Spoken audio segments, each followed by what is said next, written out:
এটা রামধনের গল্প, এক গরিব চাষি যার জীবনটা বদলে দিয়েছিল এক রাতের ঝড়।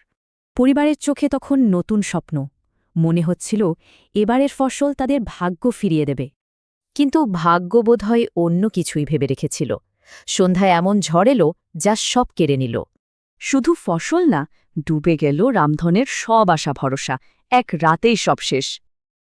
মহাজন শেঠ হরিরামের মনে কোনো দয়ামায়া ছিল না। সে কেড়ে নিল তার শেষ সম্বল, পৈতৃক জমিটা। আর কোনো উপায় না দেখে পরিবারকে নিয়ে জঙ্গলের দিকে হাঁটা দিল রামধন। ভবিষ্যৎ অজানা, কিন্তু সে হার মানেনি। শুরু হলো তার নতুন লড়াই। সারাদিন জঙ্গলে কাঠ কেটে বাজারে বেচে কোনো মতে পেট চলত। একদিন একটু বেশি কাঠের আশায় সে ঢুকে পড়েছিল জঙ্গলের অনেক গভীরে, আর তখনই নামল বৃষ্টি। ক্লান্ত আর হতাশ হয়ে যখন ভাবছে সব শেষ, ঠিক তখনই দূরে একটা আলো দেখতে পেল। আলোটা আসছিল একটা অদ্ভুত গুহা থেকে। ভয়ে ভয়ে করলেও সে ভিতরে ঢুকে পড়ল। কিন্তু ভিতরে যা দেখল তাতে তো চোখ ধাঁধিয়ে যাওয়ার জোগাড়। পুরো একটা সোনার রাজ্য যেন। রাজার সামনে সে তার সব কষ্টের কথা সত্যি সত্যি বলে দিল। রাজা তার সততা দেখে মুগ্ধ হলেন। সততার পুরস্কার, মোহরে ভর্তি একটা সিন্দুক, এটাই ছিল তার ভাগ্য বদলের চাবিকাঠি। রাজা বললেন, এই রাজ্য শুধু তাদেরই চোখে পড়ে যাদের মন সৎ।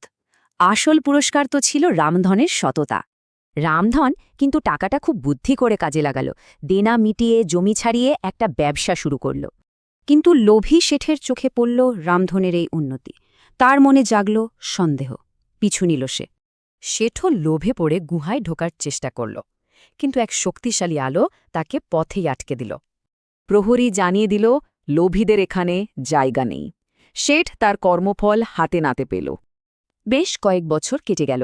রামধনের ব্যবসা ফুলে ফেপে উঠেছে। একদিন হঠাৎ সেই রাজ্য থেকে ডাক এলো। আসলে বৃদ্ধ রাজা এতদিন রামধনের সততার উপর নজর রেখেছিলেন। তিনিই হবেন রাজ্যের পরের রাজা। রামধন বুঝল এটা ক্ষমতা নয়, দায়িত্ব। তাই সে রাজা নয়, বরং সেবক হতে রাজি হল। রাজা হয়েও নিজের অতীত ভুলে নিছে। ছেলেকে বলতো, মনে রাখিস, আমরা সেবক, শাসক নই। ধ্বংসস্তূপ থেকে সিংহাসন পর্যন্ত তার এই সফর সোনা দিয়ে নয়, সততা দিয়ে গড়া ছিল। রামধনুর গল্পটা একটা প্রশ্ন রেখে যায়। আসল সম্পদ কোনটা?